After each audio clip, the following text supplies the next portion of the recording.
guys, welcome to channel Motivation Myself.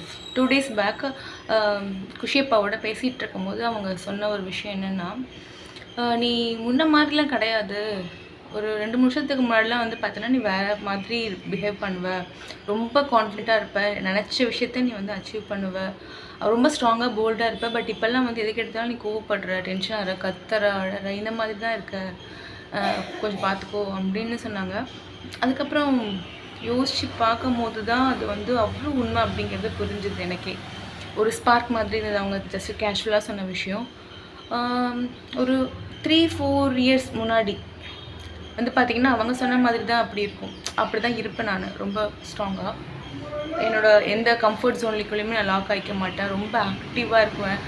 So அந்த மாதிரி ஃபிசிக்கலாகவும் சரி மென்டலாகவும் சரி அவ்வளோ ஒரு ஸ்டேபிளாக, அவ்வளோ ஒரு ஸ்ட்ராங்காக ஃபிட்டாக இருந்த ஆள் இப்போ வந்து பார்த்திங்கன்னா ரிப்பீட்டடாக வந்துட்டு டென்ஷனை, கோவப்படுறது, எதுக்கு எடுத்தாலும் சட்டுன்னு யோசிக்கிறது கிடையாது, பாடியும் வீக் ஆகிட்டு, மைண்டும் ஒரு ஸ்டேபிளாக எல்லாமே இந்த மாதிரி விஷயங்கள் எல்லாம் கோ த்ரூ பண்ணும்போது இது எங்கே ஸ்டார்ட் ஆச்சு அப்படின்னா, அதாவது நான் திருச்சியிலேருந்து சென்னைக்கு ஷிஃப்ட் ஆகும்போது ஐ ஸ்டார்டட் டு அட்ஜஸ்ட். எல்லாத்துக்குமே வந்து நான் அட்ஜஸ்ட் பண்ண ஆரம்பித்தேன். வீட்டிலலாம் வந்து பார்த்திங்கன்னா ஓகே, ஏன்னா நம்ம வந்து அந்த ப்ரமோஷனை we have to accept. So அதுக்காக வந்து நம்ம அட்ஜஸ்ட் பண்ணிக்கணும், எது பேசக்கூடாதுன்னு சொல்லி ஒவ்வொரு விஷயத்தையுமே வந்து அட்ஜஸ்ட் பண்ண ஆரம்பித்தேன், டாலரேட் பண்ண ஆரம்பித்து. நான் அப்போல்லாம் சொல்லிட்டு இருப்பேன், என்னை சுற்றி ஒரு நெகட்டிவ் வைப்பாகவே இருக்குது, ஒரு பாசிட்டிவ் என்னால் திங்க் பண்ணவே முடியலன்னு. பட் ஆனால் அதுதான் உண்மை. நான் அட்ஜஸ்ட் பண்ண ஆரம்பித்து அட்ஜஸ்ட் பண்ணி எல்லாத்தையும் அட்ஜஸ்ட் பண்ணி கடைசியில் ஐ லாஸ்ட் மை செல்ஃப். பட் இப்போ நமக்கு கண்டுபிடிச்சோம் நம்ம எங்கே மிஸ் பண்ணோம், எங்கே மிஸ்டேக் பண்ண ஆரம்பித்தோம் அப்படிங்கிறது. ஸோ மறுபடியும் கம்பேக் வரணும் இல்லையா?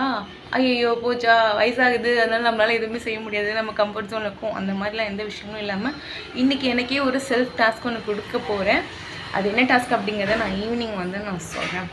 ஓகே, நமக்குள்ளே இருக்கிற அந்த என்ன சொல்கிறது, அந்த வில் பவர் வந்து எப்பயுமே நமக்குள்ளே தான் இருக்கும். நம்ம டைம்ஸ் நம்ம மறந்து போகலாம், பட் அது எங்கேயும் போகாது.